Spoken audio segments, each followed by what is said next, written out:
During Thanksgiving dinner, my 11-year-old nephew laughed. Dad says there's no seat for you. You're not in our league, handing me a takeout box. Everyone laughed. My father smiled. I only have one son, and it's not you. I ate alone in my car. Later, my sister texted, "Don't forget to pay the $2,700 bill." I replied, "Check the envelope I left." Inside, they found a Polaroid photo of an empty safe with a note, "Happy Holidays. Dad says there's no seat for you. You're not in our league." My 11-year-old nephew, Ethan, grinned, shoving a takeout box into my hands. His voice was loud enough for the entire table to hear. Laughter erupted. Not just a giggle. Full, chest-shaking laughter. My sister, Marie, leaned back, wiping a tear from her eye. My mother smiled, more out of habit than joy. My father, the man who once told me, "Family means everything," grinned like he'd just heard the best joke of the year. "I only have one son, and it's not you," my father announced, his voice booming across the room. More laughter. More smiles. I stood there, boxed in by their amusement. I looked down at the sad, grease-stained container in my hands. Thanksgiving dinner, packed up and portioned like charity for the unworthy. The dining room, filled with the smell of roasted turkey, buttery mashed potatoes, and laughter, felt like a stage, and I was the punchline.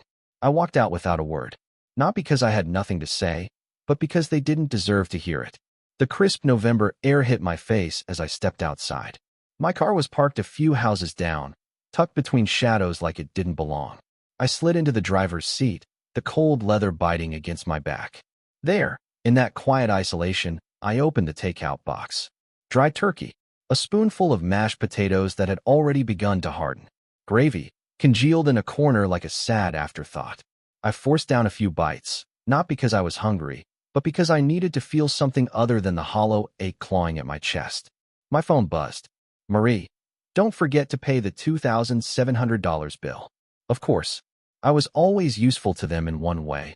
A walking wallet, an emergency fund with a heartbeat. I swallowed the last dry mouthful, wiping my fingers on a crumpled napkin they'd tossed in the box. Then I started the car, the dashboard lighting up in a soft, indifferent glow.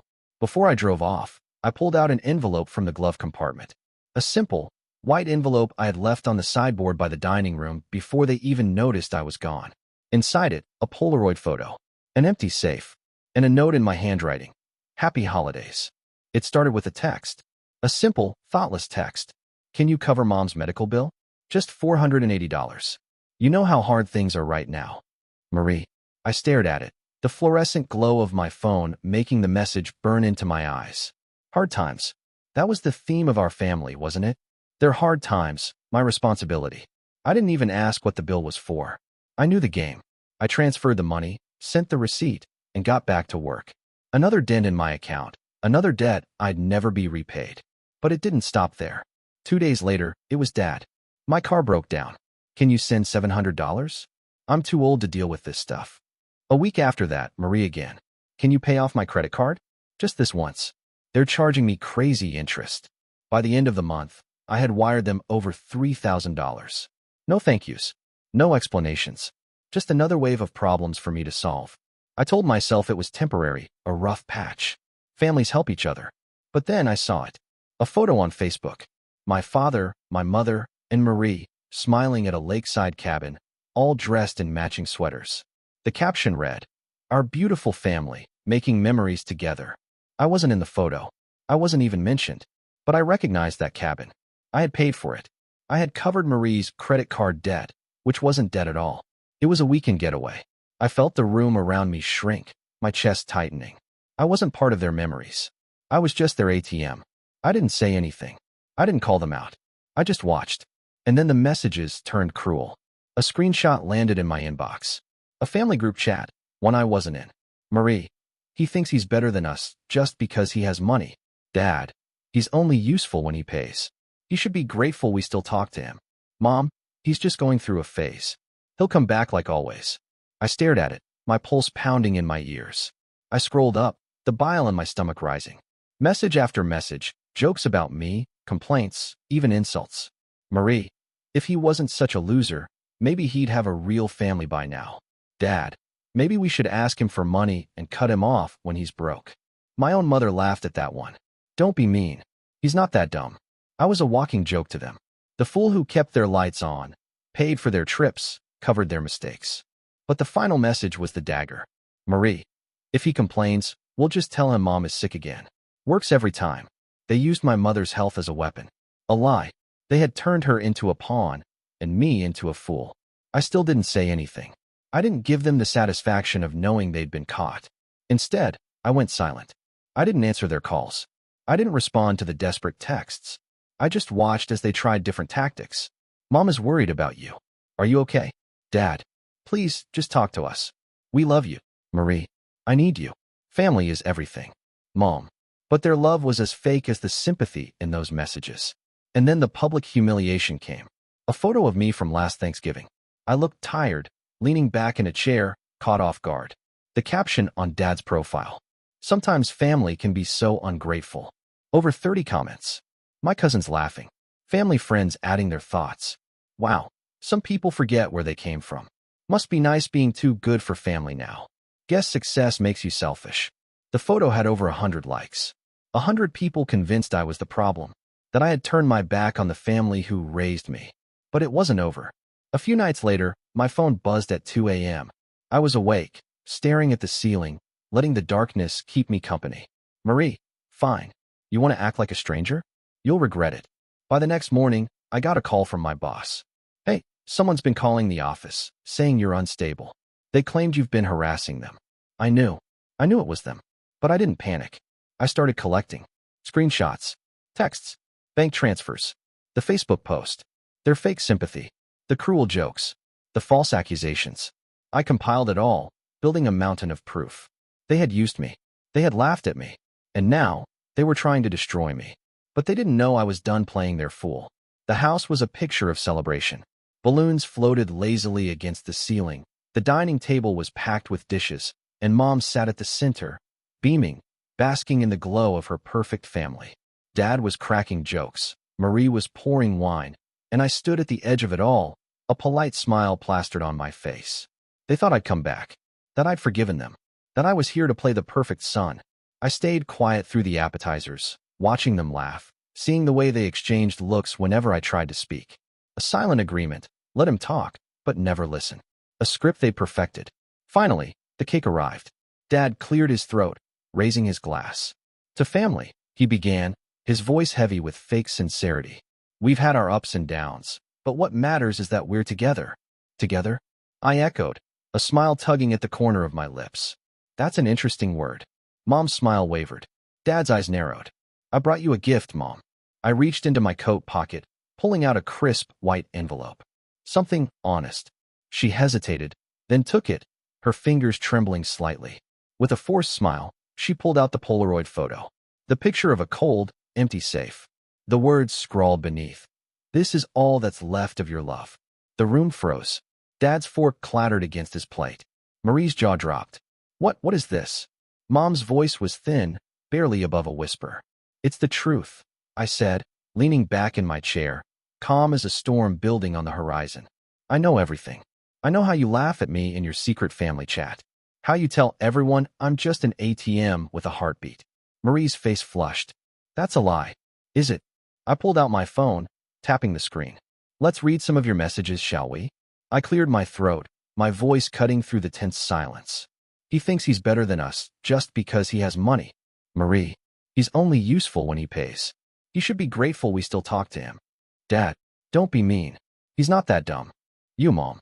Mom's face crumpled, tears already welling in her eyes. It's not like that, sweetheart, please. No? Then how about this one? I swiped to another message. If he complains, we'll just tell him Mom is sick again. Works every time. Mom's hands flew to her mouth.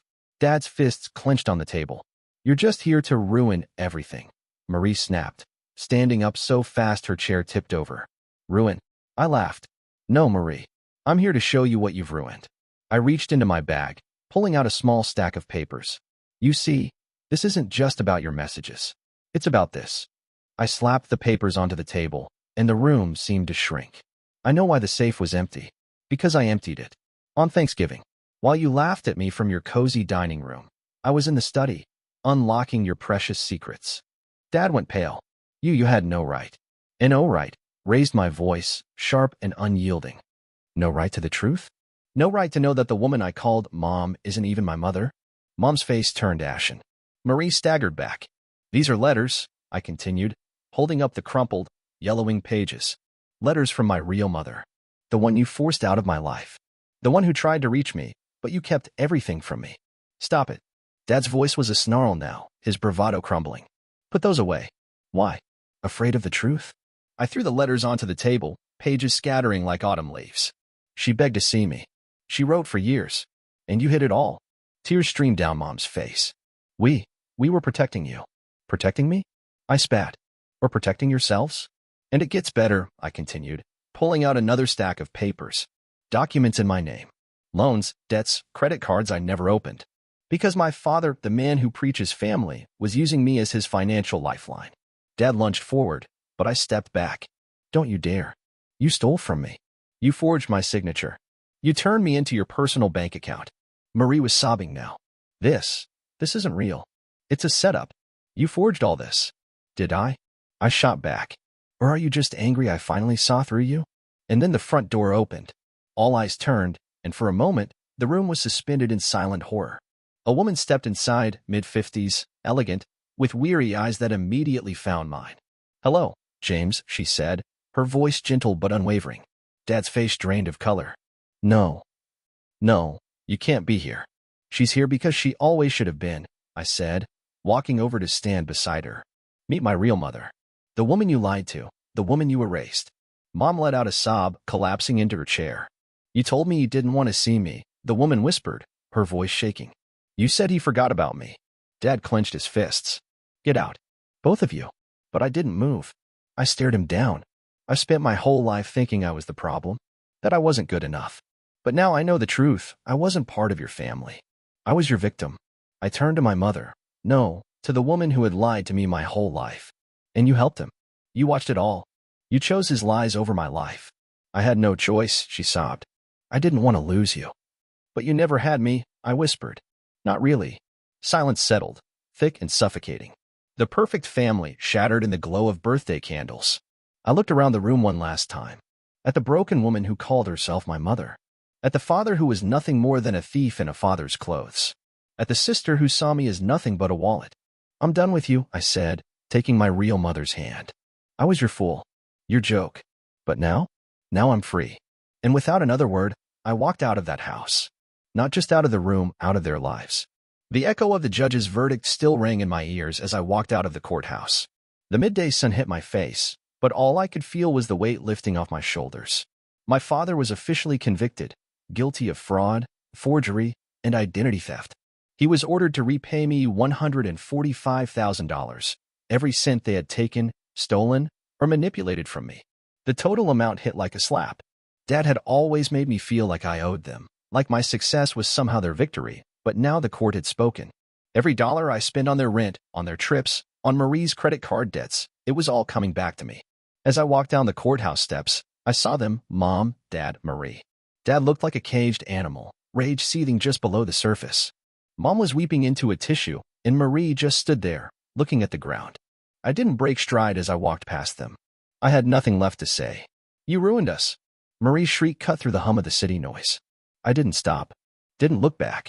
I had waited too long to hear those words, not because I enjoyed their pain, but because I needed them to understand the gravity of what they had done to me. The first payment came in 3 weeks later, an electronic transfer of $25,000. I stared at my phone, feeling a strange mix of relief and emptiness. Part of me wanted to believe it was an apology, a way to make amends. But I knew better. It wasn't love or guilt. It was fear. 2 weeks after that, another transfer arrived, $15,000. Then $10,000. Then $30,000. The payments became predictable, like a clockwork of desperation. Dad must have started selling off his prized possessions, the classic Mustang he never let anyone touch, the boat he bought when he thought he was rich. Every week, another transfer. The money slowly trickled in, piece by piece, until the total reached $145,000, not a dollar short. It was like watching them bleed out slowly, one transfer at a time. I never responded to their desperate texts. Marie sent angry messages accusing me of destroying the family. Mom called a few times, saying they were sorry, that I was being too harsh. Dad never spoke directly, but I knew he was there, lurking in the background. I ignored them all. One evening, about 5 months after the verdict, I drove by their house out of sheer curiosity. The once neatly kept lawn was now overgrown, the flower beds choked with weeds. A for sale sign leaned crookedly on the front lawn. The windows were dark. Dad was standing outside, pacing like a ghost who didn't know where to go. He looked older, smaller, like the weight of his own choices had finally crushed him. He didn't notice me as I drove past. Later that night, I received a message from Marie. It was just one sentence. "I hope you're happy now." I stared at the screen, feeling nothing. I typed back. "I didn't destroy you. You destroyed yourselves." Blocked her number. With the money returned, I finally had the freedom to do what I wanted. My biological mother and I opened a small bookstore cafe, cozy, full of mismatched chairs and shelves lined with secondhand novels. The windows let in streams of sunlight, and the air smelled of coffee and old paper. It wasn't about the business. It was about having something that was mine, a place where I wasn't just a wallet, but a person. My mother would hum while making lattes, and I'd stack books into makeshift towers, laughing when they toppled over. One afternoon, a local journalist stopped by, intrigued by our little shop. She had seen the online posts. My story had gone semi-viral, shared by people who related to breaking free from toxic families. She asked if I wanted to do an interview, and I almost said no. But then I thought of the Polaroid, the one with the empty safe. I kept it framed on the wall, a reminder of the freedom I had fought for. I agreed to the interview. I didn't want fame. I wanted people to know that survival wasn't the same as living, and that sometimes, choosing yourself meant letting go. The piece was published a week later, titled, "From Used to Free, One Man's Journey to Reclaiming Himself." The day after it was published, my phone rang. Unknown number. I almost ignored it, but something made me pick up. A man's voice, shaky but familiar. "I read the article," Dad whispered. I didn't know you felt like that." I didn't respond. The silence stretched. "I lost everything," he continued, his voice breaking. "I just wanted you to know that I never meant to hurt you." I thought about all the years I spent trying to win his approval. The countless nights I lay awake, wondering why I was never enough.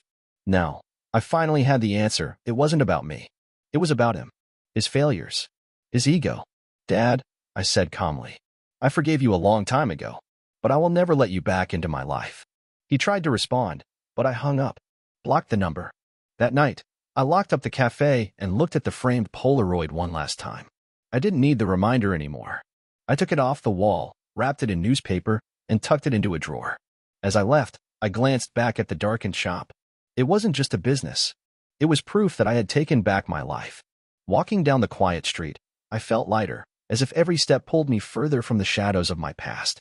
For the first time in years, I was free. I never saw them again. Not in person, not in messages, not even through mutual friends. My family was gone, my choice. The cafe became my world. Sunlight warmed the shelves of second-hand books, and the smell of fresh coffee mixed with quiet laughter. My mother, my real mother, was always there, her gentle smile a constant. The community loved her, and through her, they came to know me. But the ghosts of my old life tried to return.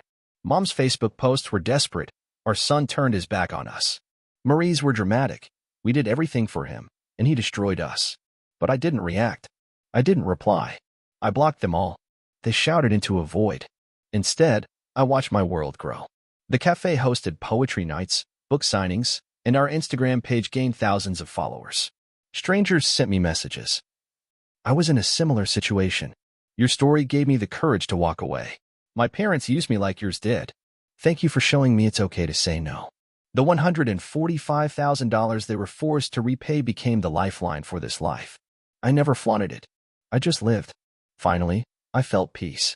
One rainy afternoon, a young woman approached the counter, hesitant. "Are you the one who broke free?" I smiled. "That's one way to put it. My dad, he's like yours. Controlling." Her voice trembled. "I don't know how you did it." "I did it because I realized something," I said. "They'll keep using you until you stop letting them." Her eyes filled with tears. "Thank you." After she left, I found the Polaroid, the empty safe. Once a reminder of betrayal, now just a photo, hidden in a drawer. I didn't need it. My reminder was here, a thriving cafe, a loving mother, and a life that was mine.